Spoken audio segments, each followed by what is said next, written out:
Assalamualaikum warahmatullahi wabarakatuh. Terus dukung channel Pendapat Ustadz dengan cara subscribe, like, komen, dan share. Terima kasih.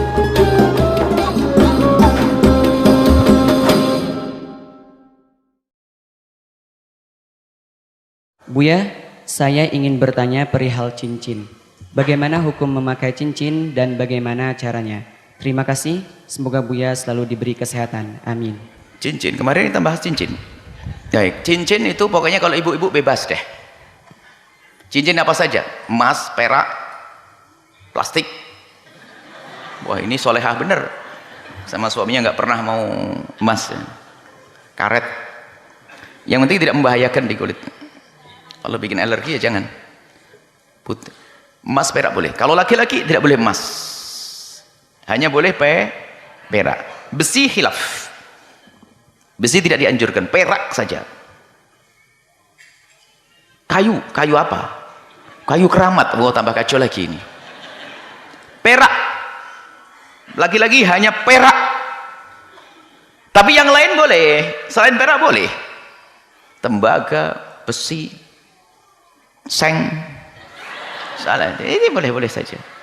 Tapi sunnahnya adalah apa? Perak. Nah, perak itu sunnah. Kesunahannya perak itu seperti madhab Imam Abu Hanifah mengatakan sunnah bagi orang yang punya posisi penting, biasanya untuk ngasih stempel. Madhab Malik pun demikian, kalau diniatkan untuk mengikuti Rasulullah. Seperti di dalam madhab Imam Syafi'i, kalau Imam Syafi'i mengatakan sunnah. Kenapa? Nabi pernah pakai khatam cincin. Nabi pernah pakai cincin. Sehingga memang sebagian itu mengatakan mubah. Ini orang akhir-akhir ini sering mengatakan bukan sunnah pakai cincin, terus mubah. Ulama yang lain sudah lebih dahulu mengatakan sunnah. Mubah, tidak apa-apa deh, mubah pakai cincin, nggak haram juga pakai cincin. Tapi kalau anda menggunakan cincin perak karena dalam irama mengikuti baginda Nabi, jelas ada sunnah. Cincin perak saja melingkar di jemari anda. Nah, kemudian cincin perak saja, dan peraknya nggak usah gede-gede, pantas, besar begitu ya, yang pantas saja. Kemudian adapun cara menggunakannya, kemarin sudah kita singgung, mungkin rinciannya seperti ini. Cara menggunakan cincin itu menurut madhab kita Imam Syafi'i di kanan.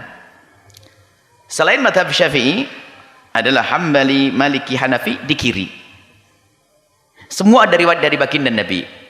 Imam Syafi'i mengatakan di kanan karena ada Nabi, karena khatamun Nabi sallallahu alaihi wasallam, Nabi Muhammad menggunakan khatam fi khinsirihi fi khinsiril yumna, di jari kelingking kanannya. Fihi fassun habasyiyun, dari Sayyidina Anas riwayat Imam Muslim. Di dalam cincinnya itu ada matanya, cincin Nabi dari Habasyah.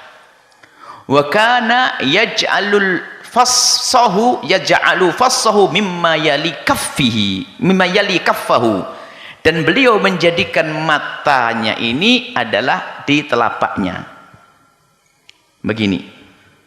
Tapi kalau begini bukan dilarang, hanya kesempurnaan saja. Kalau mau sunnah di atas sunnah, taruh di dalam. Fassuhu mimma yali kaffah, hadis riwayat Muslim, di kanan. Khinsiril yumna, khinsir al yumna, jari kelingking yang kanan. Ini yang diambil oleh madhab kita Imam Syafi'i, ngambil di kanan. Baik, lu madhab yang lain juga ada hujjah. Sayyidina Imam Anas juga dalam hadis riwayat Muslim, kebetulan di dalam kitab Muslim, Sahih Muslim itu ada rentetan tentang masalah cincin.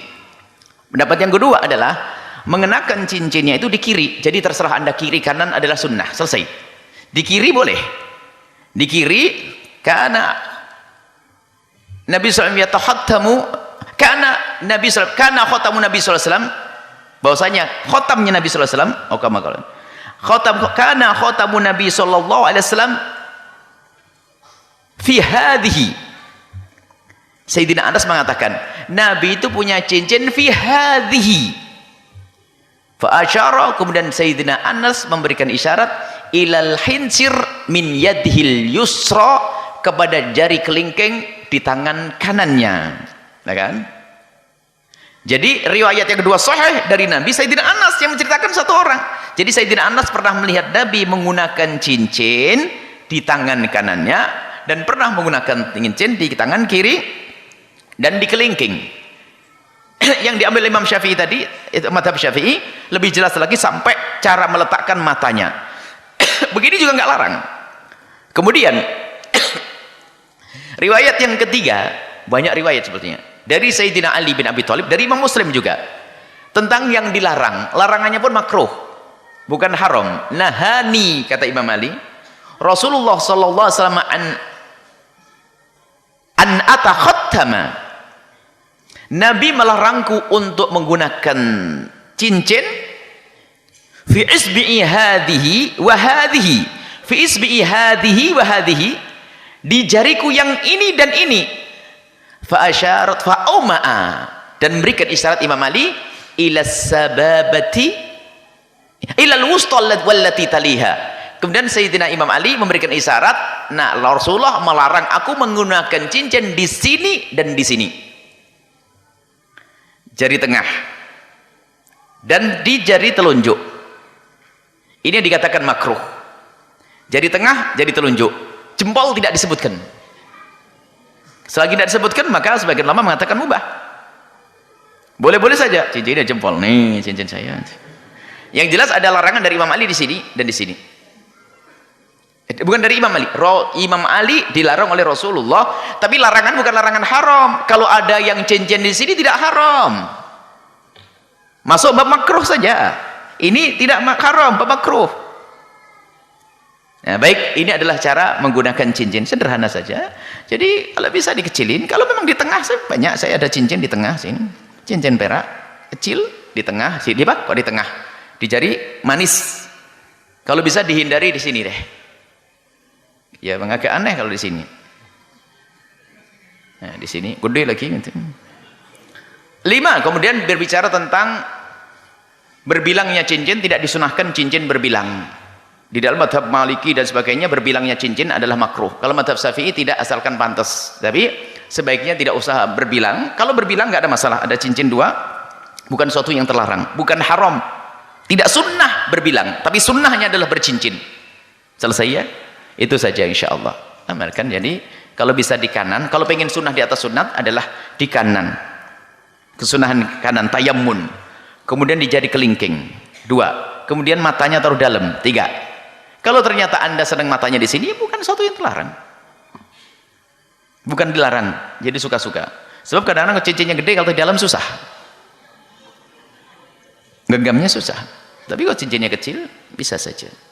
Itu adalah masalah menggunakan cincin dan niat. Kalau menggunakan cincin karena, tapi yang perak, wallahu a'lam bissawab.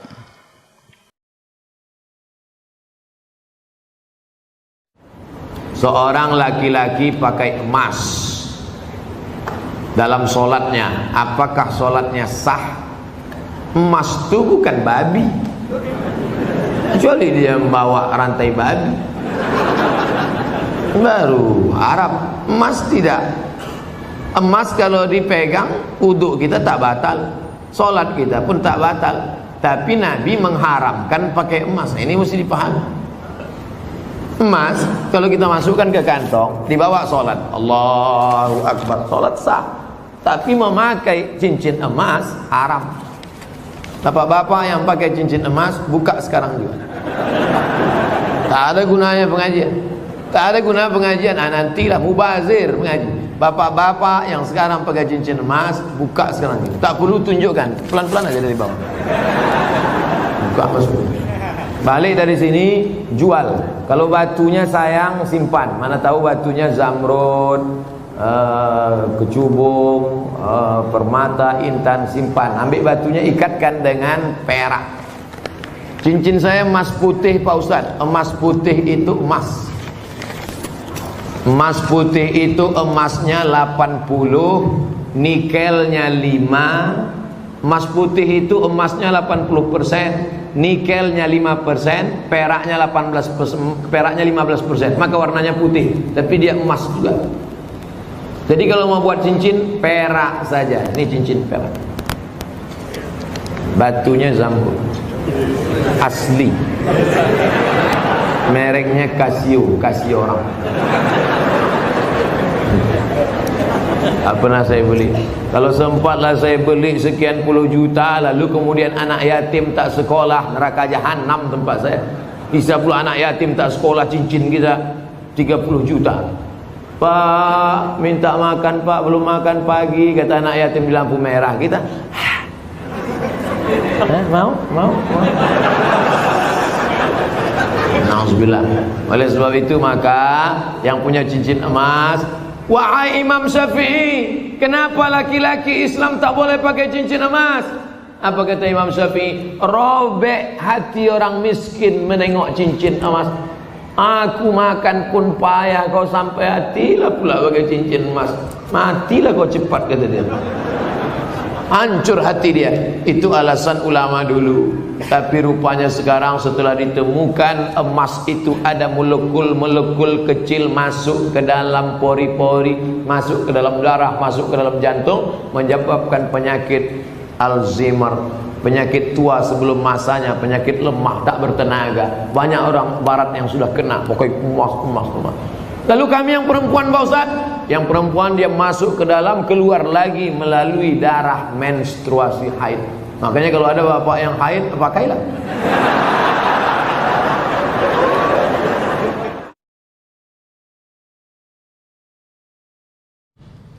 Bagaimana tentang pernikahan laki-laki yang memakai cincin emas? Tidak boleh. Saya tanya lagi, kenapa kalau nggak pakai cincin perkawinan?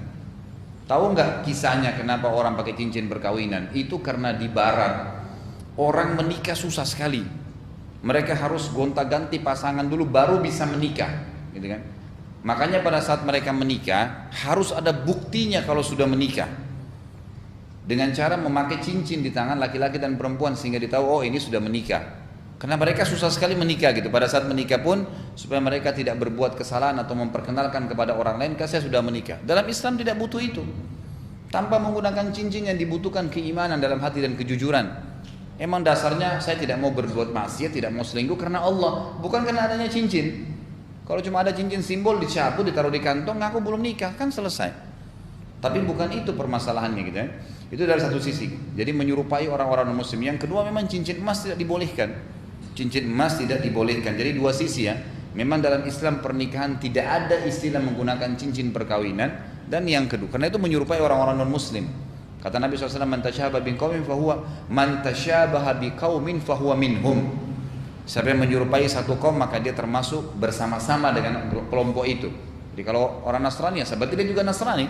Yahudi berarti dia juga Yahudi, mengikuti kelompok itu. Jadi satu sisi yang lain memang menggunakan emas tetap tidak boleh walaupun dalam masalah pernikahan.